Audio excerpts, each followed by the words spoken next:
I'm Cedric Peterson on behalf of the Council of Ministers and all of us at the Department of Communication. Welcome to the Council of Ministers press briefing for today, Wednesday, March 21st, 2018. At this time, I invited the Minister of Romi, the Honorable Miklos Hitterson, to address you. Recently, it has been brought to my attention that there are unfavorable practices being executed by persons unknown to us at this time with both French and Dutch registered vehicles who are collecting waste on our French counterpart and discarding the collected waste at the Dutch sanitary landfill.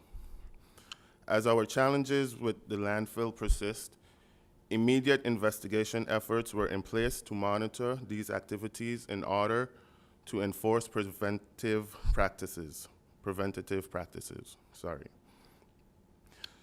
Security personnel are placed at the border checkpoints to register these vehicles and their number plates.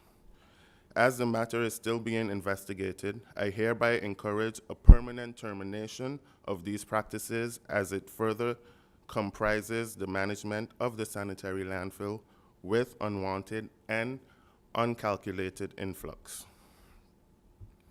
Now, I am gratified to announce that the Ministry of Romi, along with our respected NGOs, conducted a public press conference Monday afternoon, where representatives of each NGO provided insight on the progress of their project focus pertaining to the roof repair program.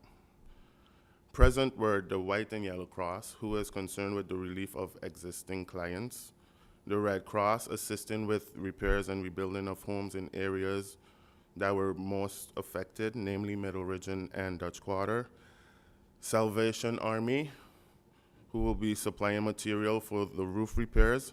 The Department of New Projects at Vromi is still in discussion with the Salvation Army seeking means of funding and supply for contractors. Adventist Development Relief Agency, ADRA, have recently teamed up with the Salvation Army to accelerate in the progress of their efforts. St. Martin Development Fund and representatives from UNDP were also present. In essence, commendable progress has been made.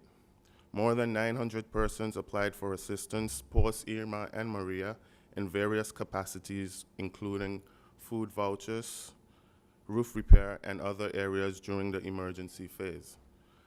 560 applications pertaining to roof repair were examined and assessed, of which 170 have been officially assessed and have met criteria thus far for repairs. I am elated to inform the general public that the first homes are being worked on as we speak. And as customary within my capacity, I am happy to announce that I've had my first monthly meeting with His Excellency the Governor, where we have and will continue to discuss and explore various matters and tasks related to the Ministry of Romi. This concludes my subject matters for today. Thank you. When disaster strikes, it affects all of us. Yeah, girl. Tell Desan to come and see me. I'll put her name at the top of the list. You need to know that as a citizen, your rights are always protected. I just need help. Here, fill those out. I have filled out this form 3 times already. I need help. This is just a waste of time. If you feel your rights have been violated or have a legitimate complaint against any government body, even in these troubling times, we are here to listen to and act upon your concerns.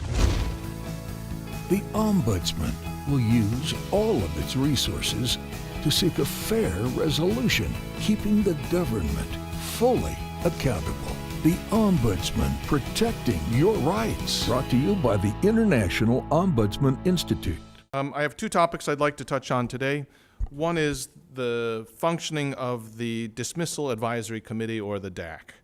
I think it's helpful to understand what the role of the Dismissal Committee is. It is an advisory committee which advises the Secretary General of VSA based on requests for dismissal, both collective and individual, that are submitted to the Department of Labor Affairs. So it's important to recognize this is an advisory body. So it provides advice. It doesn't actually make the decisions. Ultimately, that decision is made by the Secretary General. The old committee was active until January of 2018 when the members submitted their resignation. All of this was planned. All of this is in keeping with plans to modernize the functioning of the DAC, or Dismissal Advisory Committee. This is based actually on an LBHAM, which was published in June of 2016, which modernizes the functioning of the DAC in consultation. And this modernization process, the items that were agreed upon, were again done in consultation with employers and employee representatives. It updated procedures, put in place a code of conduct, provides guidelines, simple things like attendance requirements, and there are some changes. So for example, there are no more hearings in the new structure. In the old structure, there was possibility for people to come in to provide testimony. In the new structure, it's all going to be evidence-based, based on written testimonies, and a report will be generated. Also important is that functions are done, the decisions are made in a timely basis. So in other words, from the time the requests are submitted, the goal is to provide an answer within 12 weeks. The advice from the dismissal committee is then sent to the SG, where the SG makes the final decision. I think it's interesting to note that there was already a meeting held March 8th. This was an introductory meeting where they discussed procedures, roles, and tasks with the new incoming members. I did take note of the comment that was made in the newspaper earlier this week where union representatives spoke about the dismissal committee. I think it's interesting to note that the WIFOL was aware of the meeting. As a matter of fact, a representative of WIFOL was present. I think we have an excellent relationship with the labor unions. I did meet with Mr. Thompson on the same day, on Monday, just to make sure that we were all on the same page, and I'm happy to report that we are very much on the same page, perhaps just some miscommunications in terms of who actually attended. But we've made very strong efforts to make sure that all social partners are well informed and involved in the process. We are currently making arrangements now for training sessions and workshops for the new committee members coming in to make sure that they're up to date with their rules, their responsibilities, legislations, etc. And we expect that the new dismissal committee will be in place any day now. Actually, we're just waiting on the LBA to be published in the newspaper. The makeup of the committee, it consists of 4 representatives from employee organizations, including 4 substitute members. It also includes 4 employer organization representatives and their substitute members. In addition, government has a chairperson, deputy chair, secretary, and deputy secretary. These are non-voting positions, and they are the ones who chair the meetings. Keep in mind that the goal of the dismissal committee is to arrive at consensus. So although we speak about voting, again, the idea is to try and come to, through discussions, dialogue, a mutually agreed upon recommendation or advice. The second topic I'd like to speak about is the mediators. As of about a year ago, we started with a pool of mediators. We had 3 mediators, and right now, due to a combination of resignations and sick leave, none of the 3 mediators are currently functioning. So we're in the process of evaluating whether we will stay with the pool of mediators or if we will return to a single mediator structure. We are in discussions with our social partners. Again, this is one of the topics I spoke about with Mr. Thompson when he came to visit. And certainly we all agree that it's critical that we have a robust structure in place. Given the economic situation for the next couple of years, given some of the difficulties we're going to have in the labor market, we all agree that having a robust mediation service is critical for the country moving forward.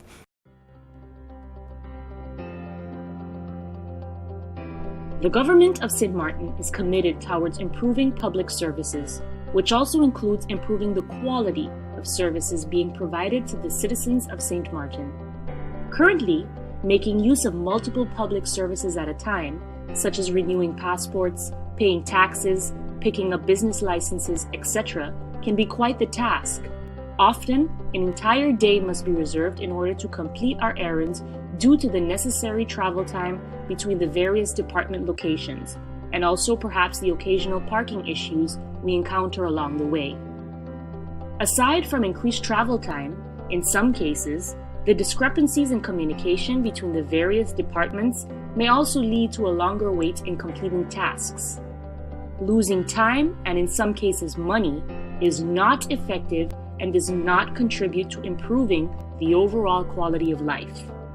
Therefore, the St. Martin government is dedicated to finding the proper solution to improve all public services on the island of St. Martin. How? The government decided that improving the public services can be done by offering the public a one-stop shop. This is to be achieved through the Public Service Center Department, the PSC. What does that mean? The Public Service Center will function as the first and central point of contact of all departments for the customers. This means that citizens will go to one location for all public services to be rendered. On the one hand, the Public Service Center will act as a channel for providing general information, both internally and externally. On the other hand, in the case of a more difficult and in-depth question, where expertise is needed, the Public Service Center will act as a center that will transfer the questions to the back office, which represents the different ministries and/or departments. What are the benefits for a one-stop shop? There are a number of benefits for various stakeholders. From a St. Martin citizen perspective, an increase in quality of services to the public of St. Martin will lead to an increased quality of life.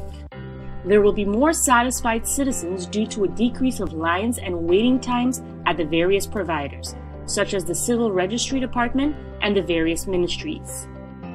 From an organizational perspective, there will be improved efficiency. This means a reduction in costs and time. Furthermore, there will also be improved effectiveness. This means there will be simplified processes and the elimination of non-value adding processes. There are also financial benefits. With the introduction of the PSC, there will be a better control of costs and lower control and maintenance costs.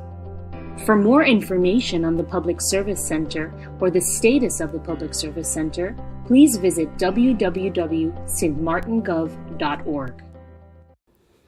As Prime Minister, I would like to pay homage the unity that was established some 370 years ago on March 23, 1648, when the Treaty of Concordia was signed between the Netherlands and France, establishing the cooperation between both sides of our beautiful St. Martin. Today, as the Minister of General Affairs with the responsibility for cooperation, I want to reaffirm my commitment to the principles of the Treaty of Concordia. We must continue to work together and seek all potential avenues and projects to work together in areas that are mutually beneficial to both sides of the island that would lead to continued prosperity for the people of St. Martin. Both sides of the island in recent meetings confirmed their commitment to bring the current proposed EU-funded projects to reality. We did so in a meeting with our French partners at the Collectivité at the beginning of February, also during the many meetings we had on cooperation with the European Commission partners during my mission in Brussels. We recommitted once again during a meeting on the island in the presence of the Netherlands, the French state, and the EU representatives. Today, I take pleasure in announcing that last week, a coordinating meeting of the Dutch side representatives involved in cooperation project was held here at the Government Administration Building. The purpose of the meeting was to place emphasis on the role each of them must play in order for us to execute the cooperation projects that are slated to be executed under the Territorial Cooperation Program St. Martin 2014-2020, funded by the European Regional Development Fund and the 11th European Development Fund, along with contributions from the local governments. As announced previously, the three projects are the joint sewage plant project of the Colby and Marigot areas, joint management, sustainable economic development and cleaning up of the Simpson Bay Lagoon, flood risk reduction project with the construction of the drainage in French Quarter. On another note, the government continues to work closely with the World Bank and the Netherlands on the preparations for the establishment of the trust fund. The current planning remains that the Netherlands and the World Bank will sign the agreement that establishes the trust fund in the middle of April. That's the administrative agreement between the Netherlands and the World Bank. I will be attending to sign the reimbursable advisory services, an agreement between the World Bank and Sint Maarten. Meanwhile, as we are talking about rebuilding our country, we must not forget that we are just a few months away from the start of yet another hurricane season. I want to assure the people of Sint Maarten that the government is doing everything in its power to make the necessary preparations. And for the upcoming hurricane season 2018, in the area of disaster management, I would like to announce that the fire department will restart the process of accepting applications for hurricane passes.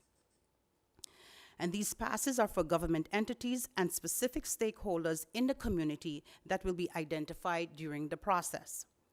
The intake for hurricane passes will begin early April and run for approximately 1 month in order to be ready for the start of the hurricane season on June 1st.